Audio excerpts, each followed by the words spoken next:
Hi there and welcome to Jay's Permaculture allotment. So it's now time to start working on Hugelkultur Mounds. So this is one that I created today, and I'll show you a couple of stills of the build up of it. So I didn't have a chance to actually video me actually doing it. So the final thing looks like this. Now this one is only 4 meters long by about 1 meter wide.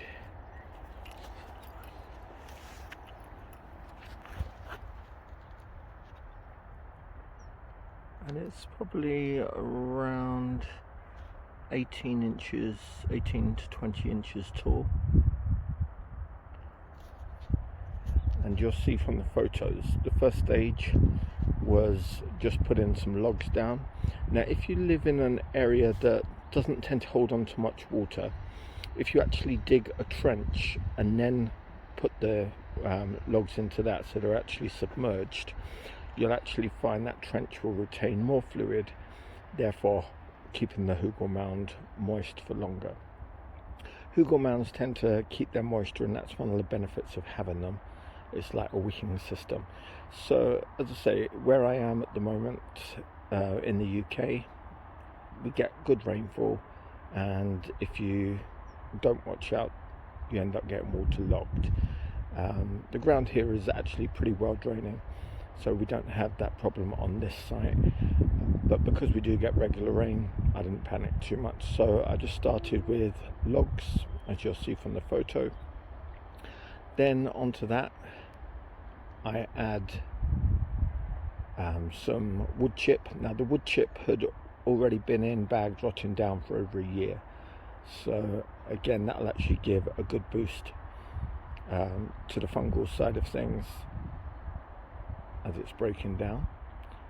Then you can use any other organic matter, so if you've got any plant offcuts, obviously you don't want really roots in there, especially if it's weeds, but you can use leaves. I actually had to cut down some broccoli, so I took the flower shoots off to eat, and I just put the older leaves and the stems in with the Hugelkultur Mound.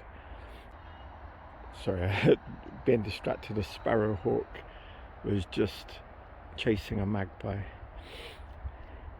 Okay, so as I was saying, I had some straw where I was using straw bales for growing into.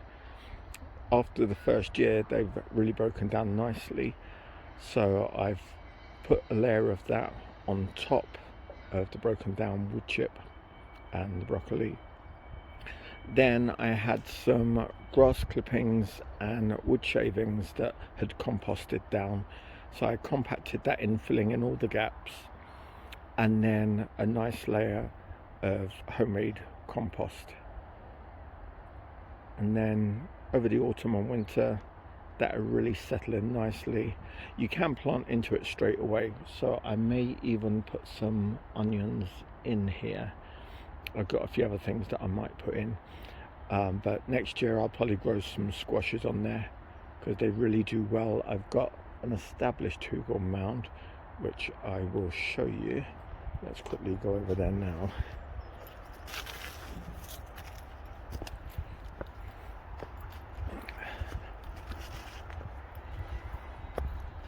So this mound is actually 8 meters long, and it did start off about, let's see, 2.5 to 3 foot deep, but it breaks down fast.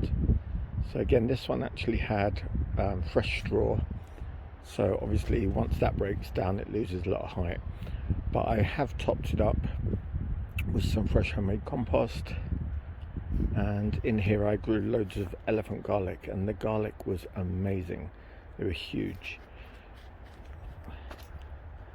And as you can see, I wasn't sure how brassicas would do, but this is actually a perennial broccoli, and as you can see, it's looking amazing. Now I've got several of these around my plot, and this one is about 3 times the size of all the others, so it shows that it's getting some good nutrients from this.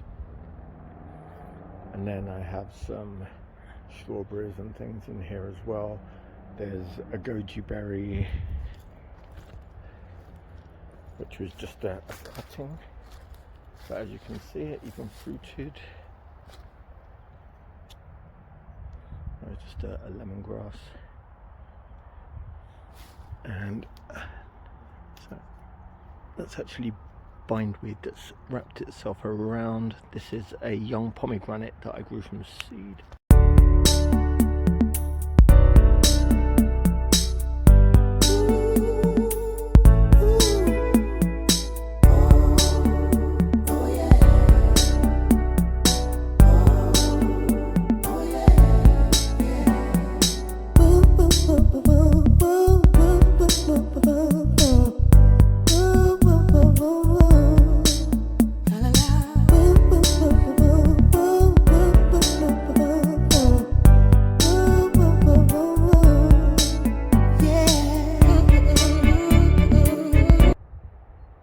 These are just gladioli along the edge, just to add a bit of a colourful border. I may move these, since I've now got the Hugelkultur Mound there, so I can add colour elsewhere. I've just been creating a new section of food forest, which I'll do a separate video on. So that's the Hugelkultur Mounds. Now, if you want to grow over the autumn-winter period, as you can see, I've got a hoop at the end here. This is just to demonstrate that you can create a hoop over the top all along, and then you can always mesh it or cover it with a polythene, a polytunnel type polythene or fleece, and that way it'll give you a few degrees more warmth to allow you to grow stuff through autumn, winter, again depending on your natural climate zone. So I'll catch up with you again soon. Don't forget to like, share and subscribe.